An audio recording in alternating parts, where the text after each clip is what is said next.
Kalian tahu apa perkara yang paling banyak menyebabkan seorang wanita itu masuk neraka?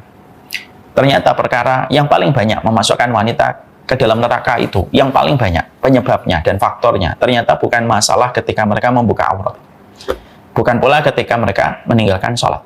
Tapi kalau kita merujuk dan kita korelasikan dengan pembahasan lisan, kita akan memahami ternyata penyebab terbesar masuknya wanita ke dalam neraka itu ya urusan lisannya.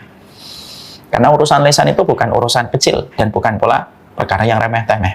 Makanya kita mendapatkan apa yang dikatakan oleh Nabi SAW, ra'aitun nara wa ra'aitu aksaru ahliha an-nisa. Aku melihat neraka dan aku melihat sebagian besar penduduk neraka itu adalah kalangan wanita. Seketika para sahabat wanita berkomentar, merespon apa yang dikatakan oleh Nabi, yakfurna billah, apakah mereka itu kufur kepada Allah sampai mereka sebagian besar mayoritas penduduk neraka itu adalah wanita, apakah mereka kufur kepada Allah? Maka Nabi langsung menjawab, fima makna ma yakfurna billah, mereka tidak kufur kepada Allah. Artinya wanita-wanita yang dijebloskan menjadi narapidana neraka ini bukan wanita yang kufur kepada Allah, tetapi mereka beriman kepada Allah. Tapi kenapa mereka tetap dijebloskan dan menjadi narapidana di neraka?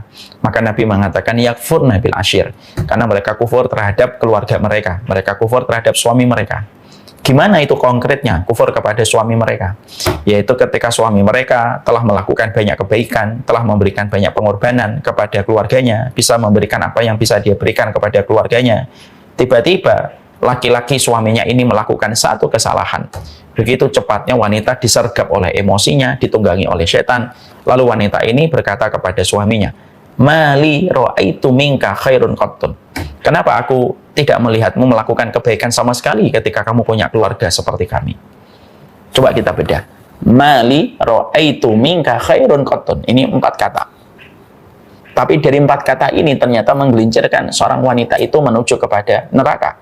Dan itu menjadi sebuah penegasan untuk kita. Ternyata yang menyebabkan banyak perempuan mereka dijebloskan menjadi narapidana neraka itu bukan hanya karena mereka berzina, bukan karena minum khamar, bukan hanya karena dia hamil sebelum kawin, itu juga menyebabkan seseorang dijebloskan menjadi narapidana neraka.